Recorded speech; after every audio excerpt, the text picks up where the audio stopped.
The U.S. economy added 431,000 jobs in May, and the unemployment rate dipped to 9.7%. John Dickerson, that sounds like good news, but in fact, you look behind these numbers, it's kind of disappointing. That's right. It's a really big top-line number, and the administration should, in a sense, be happy. There have been 4 months of job growth before.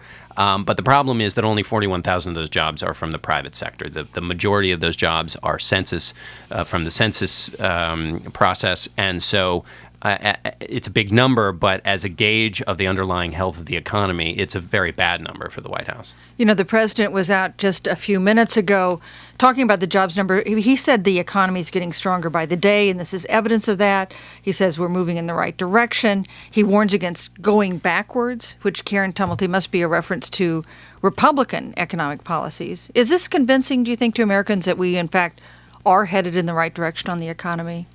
Well, that is going to be the big question. I think everyone agrees when the elections come around in November is not so much where that number is, but whether people are truly convinced that the trajectory is going in the right direction.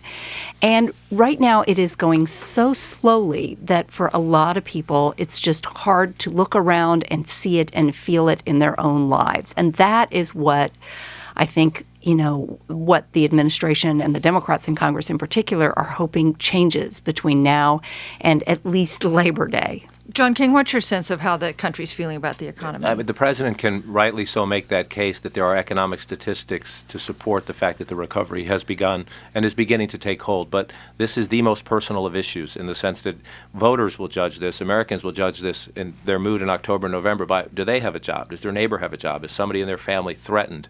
How's their 401k doing? And the key questions in an election year, the smart political consultants will tell you, is the unemployment rate, number one, which is going to be somewhere in the area of 9.5%, 10% come election day. That's bad for the president and the Democratic Party. And how do people feel about the direction of the country? And right now, in any survey about that, roughly 3/4 of Americans say the country's heading in the wrong direction.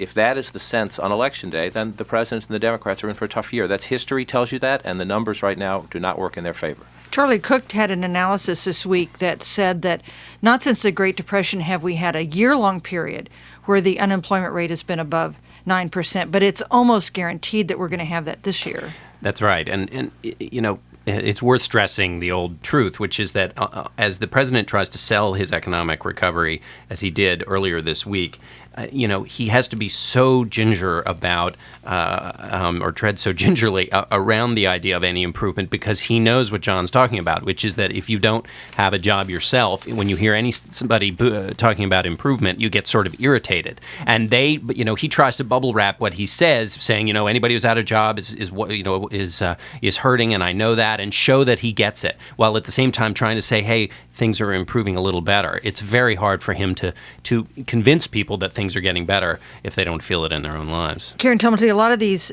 people who are unemployed have been unemployed for a long time, but Congress failed to extend the extended unemployment benefits before it left on the Memorial Day recess. They're come back next week. Will Congress get this passed? I think it will. I think they absolutely have to. And in some states, benefits have been extended. So. This is one of these things that, particularly in an election year, has got to get done.